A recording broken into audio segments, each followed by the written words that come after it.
UDK channel சார்பாக உலகத் தமிழரின் குரல் திருவாரூர் கோ கீதா பேசுகிறேன். இன்றைக்கி என்ன ரிவ்யூ பார்க்க போகிறோம் அப்படின்னா, கூலி நம்ம சூப்பர் ஸ்டார் படத்தை தான் பார்க்க போகிறோம். பர்த்டே அன்னைக்கு ஒரு 10 பேர் எல்லாருமே யங்ஸ்டர்ஸ், ஒரு 25லேருந்து 30 வயசுக்குள்ளே எல்லோரும் சேர்ந்து போய் பார்த்தோம். அப்போ 2 விதமான விமர்சனம். சிலர் வந்து அது 2வது தடவை 3வது தடவை வந்து பார்த்தாங்க. சிலருக்கு சுத்தமாகவே பிடிக்கல, லாஜிக்கே இல்லை அப்படின்னாங்க. ஏன் இப்படி ஒரு கலவையான ஒரு விமர்சனம் வந்திருக்கு அப்படின்னா, யாருக்கெல்லாம் சூப்பர் ஸ்டாரை ரொம்ப பிடிக்குமோ அவங்களுக்கெல்லாம் சரியான தீனி இந்த படம். ஏன்னா இந்த ஒரு 74 வயசு ஆனால் கூட அந்த மிடுக்கு கொஞ்சம் கூட குறையாமல், அந்த டான்ஸ் ஆகட்டும், நடக்கிறதாகட்டும், பேசுகிறதாகட்டும், எல்லாமே இது சூப்பர் ஸ்டார்னால் சூப்பர் ஸ்டார் மட்டும்தான். இந்த கேரக்டரில் வேறு யார் நடிச்சிருந்தாலும் ஒரு நாள் கூட இந்த படம் ஓடாது. அந்த மாதிரி ஒரு தனித்துவமான படம். அப்புறம் பான் இண்டியா படம் அப்படிலாம் சொன்னாங்க. பார்த்தா எல்லா நடிகர்களும் ஒரு சீன் வராங்க. சில நேரங்களில் சில விஷயங்கள் நம்மளோட ஒட்டவே ஒட்டாதுல்ல. அதே மாதிரி சௌபீம் தவிர நாகார்ஜுனாவை வேணால் கொஞ்சம் சேர்த்துக்கலாம்.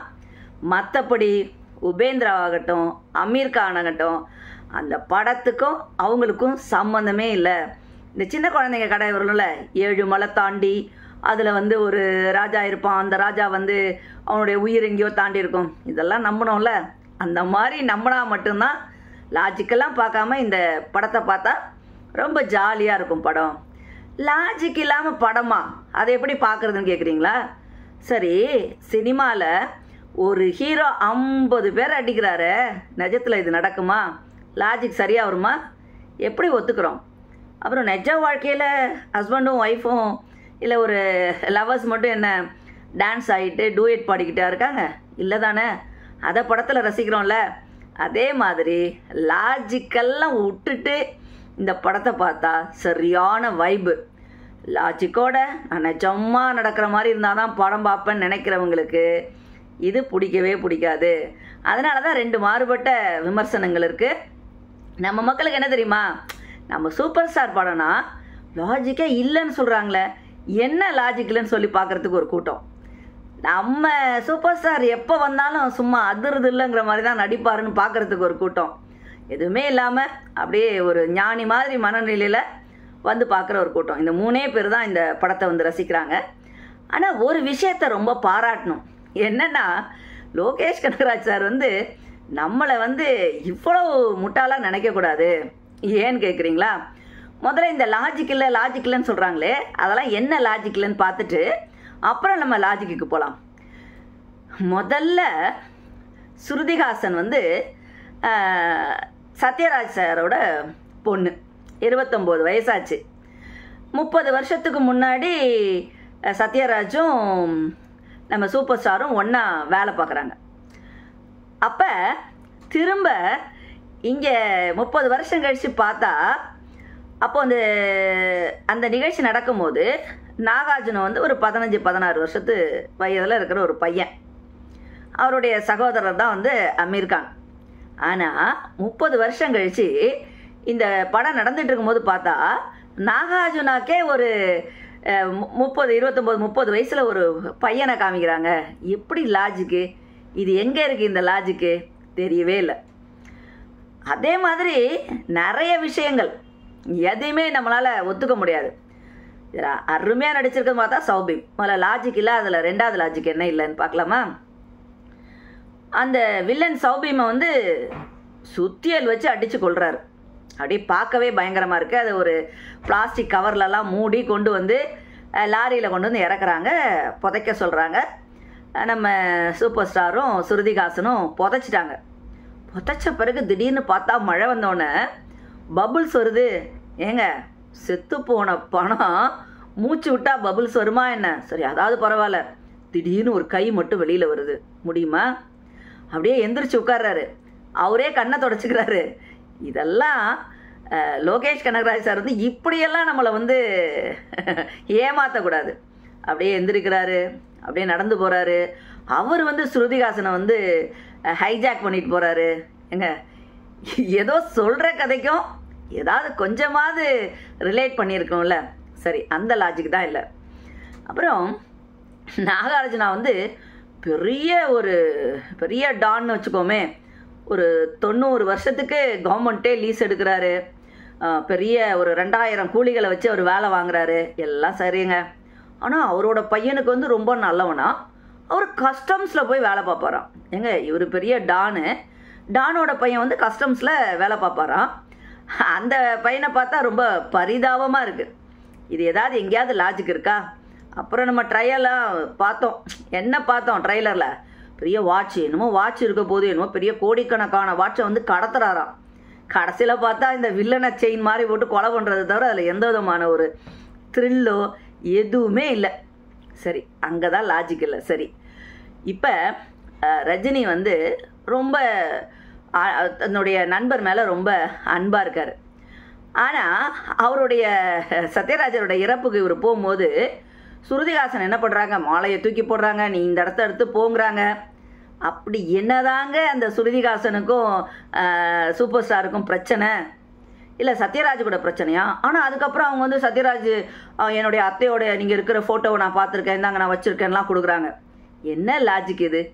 ஏதாவது கொஞ்சமாவது இப்படி திட்டணும் அப்படின்னா அதுக்கு ஏதாவது ஒரு ரீசன் கொடுக்கணும்ல.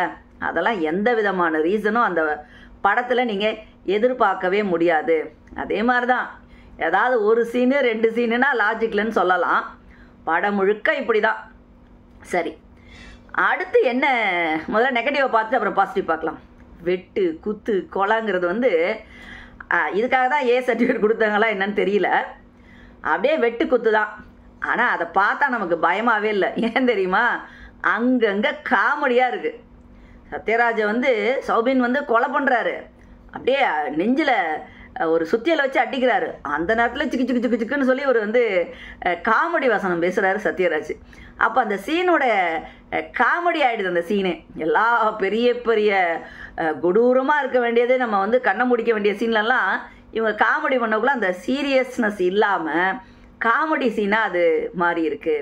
அதே மாதிரி இவர் வந்து எதுக்காக அமீர் கான் திடீர்னு சரி படம் முடிஞ்சிருச்சுன்னு 2-3 தடவை நான் எந்திரிச்சிட்டேங்க, பார்த்தா முடியல. திடீர்னு பார்த்தீங்கன்னா அமீர் கான் வராரு. இவ்வளோ நாள் எங்கே போனார் அவர்?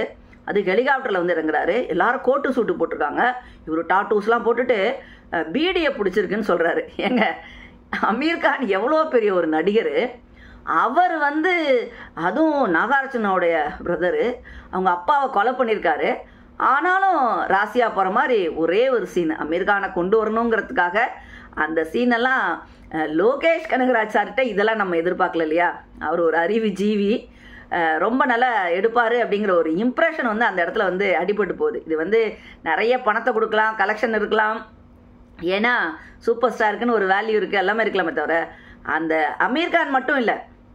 அது இல்லாமல் உபேந்திரா எவ்வளோ பெரிய டைரக்டர். அவர் என்னவோ 10 நவராக எல்லோரும் ரூம்குள்ளே இருந்தாங்களாம், திடீர்னு ஓடி வந்தாரா? எதுக்காக வந்தாங்க? அது கன்னடாவில் ஓடணுங்கிறதுக்காக வராரா உபேந்திரா? அந்த சீனும் ஏதோ அமீர் கானுக்காவது கூட ஒரு 10-20 பேர்லாம் நின்னாங்க. பாவம் உபேந்திரா, அவருக்கு யாருமே இல்லை. அந்த சீன்லலாம் வந்து எந்த லாஜிக்குமே இல்லை. நாகார்ஜுனாவே வந்து எவ்வளோ பெரிய நடிகர், நல்ல அவர் வந்து டான்ஸ் ஆடிக்கிட்டு 2 பக்கமும் துப்பாக்கி எடுத்து சுட்டுட்டு அவ்வளோ பண்ணுறவருக்கு வந்து அவருடைய பையனை காப்பாற்ற முடியாதா? அந்த பையனை வந்து போகிறதுக்காக ஆளெல்லாம் பார்க்குறாரு, ஆனால் அசால்ட்டாக கொலை பண்ணுறாராம். அதெல்லாம் நம்புகிற மாதிரியே இல்லை. சரி, ஸ்ருதிஹாசனை கடத்திட்டு வராங்கங்க. கடத்திட்டு வர இவர் வந்து சௌபியும் வந்து கைக்கும் கழுத்துக்கும் ஒரு பெரிய செயின் போட்டு கட்டியிருக்காங்க. ஆனாலும் ஒரு பைக் ஓட்டுவார். ஆனால் கார் வந்து இனோவா மாதிரி நல்லா ஹை ஸ்பீடு காரு. ஆனால் இந்த காரை விட்டு மோதனாலே அந்த பைக்கு சரியாக போச்சு. ஆனாலும் அவங்க வந்து அந்த கதவெல்லாம் இறக்கி வச்சுக்கிட்டு தான் அவங்க போவாங்க. ஏன்னா இப்போ சௌபின் வந்து உள்ளார நுழையணும்ல, அதுக்காக. இதெல்லாம் வந்து அப்படியே சில இடங்களில் எரிச்சல் கூட வருது. இந்த மாதிரி ரொம்ப லாஜிக் இல்லாமல் இருக்குது. ஸ்ருதிஹாசனை பயன்படுத்தியிருக்காங்க பாருங்கள், நல்லா நடிச்சிருக்காங்க, இல்லைன்னு சொல்ல முடியாது. அவங்க கொடுத்த கேரக்டரை நல்லா பண்ணியிருக்காங்க. ஆனால் அவங்க பேசுகிற டயலாக்லாம் இருக்குல்ல, பெண்களுக்கு எதிராக லோகேஷ் இருக்காரோன்னு கூட தோணுது. நான் அப்பாவை கொலை பண்ணவனை நான் வந்து கண்டுபிடிக்க மாட்டேன், ஆனால் நான் வந்து என் தங்கச்சியை தான் பார்ப்பேன்னு சொல்கிற வசனமாகட்டும், இல்லை அவங்க ட்ரெயினில் போகல கூட அவங்க இப்படி அண்ணாந்து நிமிந்தானே, உங்களுக்கு ஏதோ வீரம் வரப்போகுது, அந்த எதிரியை அடிக்க போகிறாங்கன்னு பார்த்தா அப்பையும் தலையை குனிஞ்சு உட்காந்துருக்காங்க. ஏங்க, 3 பொண்ணு இருந்தால் என்ன, அப்பாவை கொலை பண்ணவனை எதிர்த்து நிற்க மாட்டாங்களா? இல்லை பெண்கள்னா நான் அவ்வளவு ரொம்ப ஒரு வீக்கர் செக்ஸா? ஏன் இப்படி ஒரு சீனை வச்சாங்க? எதுக்கு இப்படி ஒரு அந்த பெண்களை வந்து ரொம்ப ஒரு இழிவு செய்கிற மாதிரி அந்த இடத்துல இருந்துச்சு. அது ரொம்ப கொஞ்சம் வருத்தமாக இருந்துச்சு. அடுத்தது இப்போது இவர் வந்து இந்த சௌபீம் அந்த வில்லன் சொல்லுவார், வில்லன் கிட்ட வந்து ஸ்ருதிஹாசனை நான் தான் வந்து ஹைஜாக் பண்ணி வச்சுருக்கேன்னு. அப்போ ரஜினிகாந்த் சொல்லுவார், இங்கே பார் உன் ஒய்ஃபை நான் வந்து கடத்தி கொண்டு வந்து வச்சுருக்கேன்னு சொல்லி காமிப்பார். அப்போ பின்னாடி வந்து ஸ்ருதிஹாசன் நிற்பாங்க, அந்த கல்யாணிங்கிற அந்த சௌபீமோட ஒய்ஃபை அவங்க பார்ப்பாங்க. நல்ல அந்த வீடியோவில் நல்லா தெரியும். ஆனாலும் திரும்ப ட்ரெயினில் போகக்குள்ள யாரோ ஒருத்தவங்களா அந்த கல்யாணி வந்து இவங்களை கூப்பிடக்குள்ள நம்பி போவாங்களாம். எப்படிங்க, சௌபீமோட ஒய்ஃப்னு படத்தில் பார்த்துட்டாங்க, வீடியோவில் பார்த்துட்டாங்க, அவங்க கூப்பிட்டோன்னே ஸ்ருதிஹாசன் கூட போவாங்களா? எங்கெங்கே இருக்குது லாஜிக்கு? இது மட்டும் கிடையாதுங்க, சத்யராஜ் கண்டுபிடிக்கிறாருன்னாங்க. என்ன கண்டுபிடிக்கிறாருன்னு பார்த்தா ஒரு நாக்காளி, அதில் போய் யாரை வச்சாலும் அப்படியே பஸ்பமாகுமா. எங்க ஹை வோல்டேஜை கொடுத்தா எந்த விதமான பொல்யூஷனும் இல்லாமல் ஒரே நேரத்தில் சாம்பலாக போவோம். அந்த சேரில் வச்சாவது அவ்வளோ ஆஷ் வந்துச்சுல, சுத்தமாக ஆஷே இல்லாமல் ஹை வோல்டேஜ் கொடுத்தா போக முடியும். அது என்னத்தங்க போய் கண்டுபிடிக்கிறது? சரி, அந்த கண்டுபிடிப்புக்கு இவ்வளோ பெரிய டானு லீஸ் எடுத்திருக்காரு. அந்த போர்ட்டுக்குள்ளார வந்து எந்த விதமான போலீஸும் நுழைய முடியாது. அப்படிங்கும் போது அந்த பணத்தை என்ன டிஸ்போஸ் பண்ணுறது பெரிய விஷயமா என்ன? கல்லை கட்டி கடலுக்குள்ளே போட்டால் காணா போகுது. யார் கண்டுபிடிக்க முடியும்? அதை விட்டுட்டு அதுக்காக ஸ்ருதிஹாசனையும் சத்யராஜையும் கூப்பிட்டுக்கிட்டு சூப்பர் ஸ்டாரை கூப்பிட்டுட்டு, இல்லைனா படம் ஓடாது இல்லையா, அதனால் அப்படி வச்சுருக்காங்களா? அந்த ரீசனே வந்து ரொம்ப வீக்காக இருக்குது. அதே மாதிரி எதுக்காக வில்லன் சௌபீம் வந்து சத்யராஜ கொன்னாரு, என்னத்தை அவர் கண்டுபிடிச்சாரு தெரியலைங்க. இந்த பவர் ஹவுஸுங்கிறாரு. பவர் ஹவுஸ்னா என்ன, நான் செத்தோன்னு நீ குடின்னு சொல்கிறாரா? அந்த இடத்துலையும் வந்து என்ன சொல்ல வராரு அப்படிங்கிறதே நிறைய இடங்களில் புரியவே இல்லை. பூஜா ஹெக்டே டான்ஸ் ரொம்ப நல்லா தான் இருக்குது. ஆனால் அவங்க தான் வந்து திடீர்னு ஒரு கல்யாண என்கேஜ்மெண்ட்டு, அதில் வந்து கல்யாண பொண்ணே அவங்க தான். கல்யாண பொண்ணு வந்து ரிங் எடுத்து ஒரு ஷாம்பைன் ஒரு கிளாஸில் போட்டுட்டு டான்ஸ் ஆடுவாங்களாம். ஏங்க கல்யாண பொண்ணு என்ன மௌனிகான்னு இப்படி ஆடுவாங்களா? எந்த ஊரில்? இதெல்லாம் வந்து ஆனால் பார்க்க நல்லா இருக்குது. அதுதான் லோகேஷ் சாரோடைய பெரிய ப்ளஸ் அப்படின்னு நினைக்கிறேன். அதெல்லாம் வந்து இதே மாதிரி சொல்லிக்கிட்டே போகலாங்க. லாஜிக் இல்லைன்னு பார்த்தீங்கன்னா நிறைய இடத்துல இதே மாதிரி லாஜிக் இல்லாமல் இருக்குது. சரி, இதெல்லாம் விட்டுட்டு என்ன ப்ளஸ்ஸு, ஏன் இப்படி மக்கள் போய் கூட்டமாக பார்க்குறாங்க? அதாவது ரஜினி சாரை நான் பார்க்குறேன் 50 வருஷத்தில், இந்த 50 வருஷ காலத்தில் அவர் நுழைஞ்ச காலத்துலேயும் நிறைய இளைஞர்கள் பட்டாளம் தான் அவருக்கு இருந்துச்சு. சரி, நான் மிடில் ஏஜுக்கு வந்தோடனே பார்த்தா இளைஞர் பட்டாளம் தான் இருந்துச்சு. இப்போ எனக்கு வயசு 60 ஆகிட்டு, இப்போயும் அவருக்கு இளைஞர் பட்டாளம் தான் இருக்குது. அவர் நடந்து வரக்குள்ள விசில் பறக்குது. மக்கள் வந்து இதெல்லாம் பற்றி யோசிக்கவே இல்லை. இது வந்து ஒரு சூப்பர் ஸ்டார் படம். அந்த சூப்பர் ஸ்டார் வந்து நடந்து வர்றது நல்லா இருக்குது, பேசுறது நல்லா இருக்குது, அந்த கற்பனை இருக்குல்ல, அது ரொம்ப எல்லாருக்கும் ஜாலியாக பிடிச்சிருக்கு. அதனால தான் இந்த படம் வந்து இவ்வளோ ஓடுது. ஸோ லோகேஷ் கனகராஜ் சாரை வந்து இப்போ நம்ம வந்து இப்படி ஒரு ஹிட்டை கொடுத்துட்டாரேன்னு சொல்லி பாராட்டுறதா, இல்லை இவ்வளோ சூப்பர் ஸ்டாரை இவ்வளோ நல்ல நடிகர்கள்லாம் வீணாக்குனாரேன்னு சொல்லி திட்டுறதா தெரியவே இல்லைங்க.